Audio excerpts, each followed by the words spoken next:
Kalau seandainya seorang muslim ingin mendapatkan pahala yang besar, maka selain dia melakukan ibadah dengan fisiknya, dia bisa mengejar dengan hartanya, pendapatan. Karena pernah dalam hadis Bukhari, ada sahabat-sahabat yang miskin datang kepada baginda Nabi SAW dan berkata, "Ya Rasulullah, sahabat-sahabat kami yang kaya mendahului kami dari sisi pahala. Karena kami sholat, mereka sholat. Kami puasa, mereka puasa. Kami baca Quran, mereka baca Quran. Hampir semua ibadah sama kami kerjakan. Kami kerjakan, mereka juga kerjakan. Tapi mereka punya nilai plus karena mereka telah menginfakkan hartanya kepada kami. Kami nggak punya itu. Nggak bisa kami balas dengan sedekah. Kami nggak punya harta. Maka ajarkan kepada kami ya Rasulullah amalan. Kalau seandainya kami amalkan, maka kami bisa menyamai pahala mereka.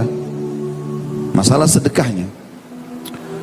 Maka kata Nabi SAW, ucapkanlah habis sholat Subhanallah 33, Alhamdulillah 33, dan Allah Akbar 33. Maka pergilah sahabat-sahabat yang miskin ini kemudian mengamalkan. Beberapa hari kemudian ternyata sahabat-sahabat Nabi Ridwanullahi alaihim yang kaya-kaya mendengarkan sabda Nabi itu. Lalu mereka mengamalkan juga. Maka kembali sahabat-sahabat yang miskin Ridwanullahi alaihim datang kepada baginda Nabi SAW lalu mengatakan, "Ya Rasulullah, sahabat-sahabat yang kaya mendengarkan sabda Anda. Seakan-akan mereka ingin ajarkan kepada kami amalan lain nih. Karena mereka sekarang otomatis mengalahkan pahala kami." Pertanyaan kecil teman-teman sekalian, apakah baginda Nabi SAW ajarkan ajaran baru pada saat itu? Tidak. Tapi beliau memberikan sebuah kalimat yang wajib difahami oleh setiap muslim, yaitu kalimat motivasi. Apa kata beliau? "Dzalika fadlullahi yu'tihi may yasha." Itu karunia Allah yang Allah berikan kepada siapapun yang dia inginkan. Artinya kerja kalian, cari pendapatan supaya kalian bisa menyamai pahala mereka. Beranjak daripada hadis ini, saudaraku seiman, dan juga beberapa dalil yang akan saya sampaikan ke depan insyaallah, maka jawaban sederhana, apakah Islam menyuruh kita menjadi orang yang sukses dan mampu, kaya? Jawabannya iya. Dan cukup banyak dalil berhubungan dengan masalah itu. Allah Subhanahu wa taala memerintahkan kita untuk mencari pendapatan. Cukup banyak dalil yang akan saya sebutkan. Di antaranya adalah Allah berfirman di dalam surah Al-Maidah ayat surah nomor 5 ayat 88. A'udzu billahi minasyaitonir rajim. Wa qulu mimma razaqakumullahu halalan thayyiban wattaqullaha alladzi antum bihi mu'minun. Makanlah dari apa yang telah Allah berikan rezeki buat kalian, tapi syaratnya halalan thayyiban, yang dibolehkan dan yang berkualitas. Thayyibah itu kualitas, halal dibolehkan. Dari kalimat thayyibah ambil sebuah poin penting. Kenapa Allah hubungkan antara halal dengan thayyib? Kenapa harus boleh dan harus berkualitas? Maka kata ulama, ini motivasi kerja, ini etos kerja, tekanan agar setiap muslim bergerak cari pendapatan. Dan Allah mengatakan supaya kalian mudah untuk mendapatkan itu, wattaqullah, selalulah bertakwa kepada Allah. Kata ulama tafsir, jangan cari lawannya itu, yaitu haram dan juga yang buruk kualitasnya. Bertakwalah kepada Allah yang kalian beriman kepadanya. Dalil yang selanjutnya dalam surah Al-Baqarah surah nomor 2 ayat 168 sampai 169. A'udzu billahi minasyaitonir rajim. Ya ayyuhan nas, ya ayyuhan nas kulu mimma fil ardi halalan thayyiban wa la tattabi'u khutuwatis syaitan innahu lakum aduwwum mubin. Hai sekalian manusia, makanlah, cari sesuatu yang bisa mendapatkan atau engkau dapatkan agar memenuhi kebutuhanmu. Dan ini motivasi kerja. apapun yang terdapat di muka bumi, tapi syaratnya halal, yang aku bolehkan kata Allah, dan thayyibat, berkualitas, yang paling bagus. Kalau kau makan, makan yang paling enak, pakai pakaian yang paling bagus, punya kendaraan, punya rumah, cari yang paling bagus, tapi halal. Selama 5 huruf ini kita jadikan sebagai pegangan hidup kita, halal, aman, berapapun jumlahnya.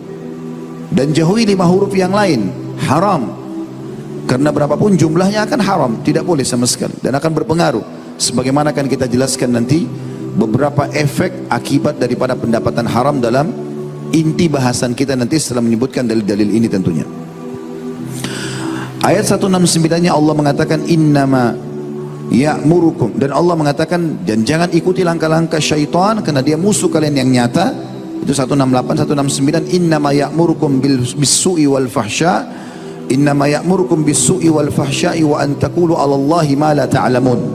Karena syaitan yang suka membisikkan untuk kalian yang haram, itu akan menyuruh kalian pada perbuatan buruk, riba, mencuri, manipulasi, ya, kezaliman, dan kalian mengucapkan sesuatu kepada Allah yang kalian tidak ketahui. Kata sebagian ulama tafsir, maknanya adalah kalian mencoba-coba untuk memanipulasi data supaya kalian bisa menghalalkan apa yang telah Allah haramkan. Salah satu maknanya itu. Katakan kita jelaskan, ini salah satu sikap orang-orang Yahudi yang suka menyiasati sesuatu yang haram atau syubhat supaya bisa menjadi halal.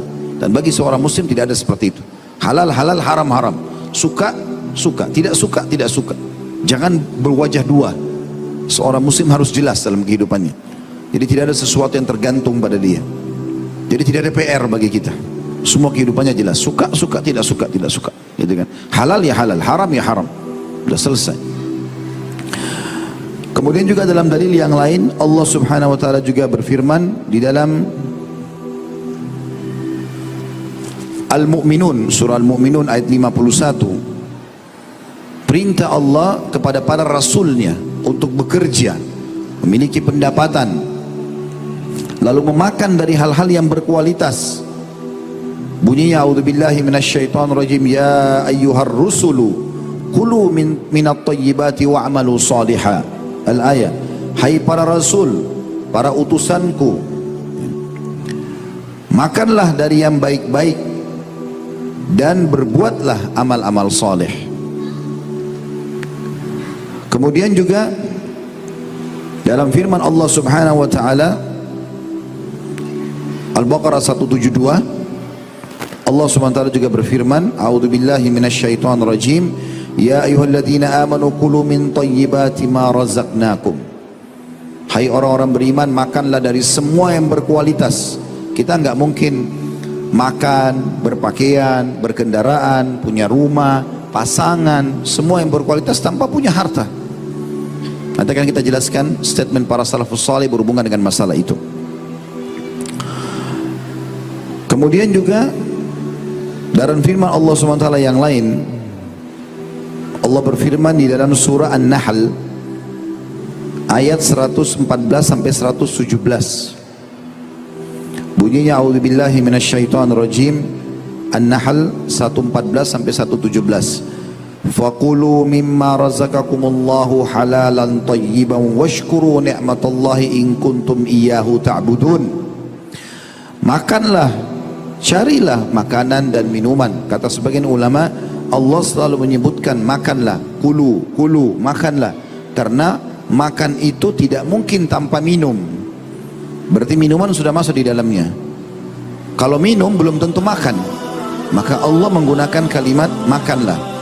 Dari apapun yang Allah telah berikan rezeki buat kalian. Makna Allah telah berikan rezeki adalah Allah siapkan buah-buahan yang banyak, kesempatan, waktu, peluang, ya, yang halal dibolehkan dan thayyibah, berkualitas. Sawfa nabqa huna kay yazul al-alam, sawfa nahya huna,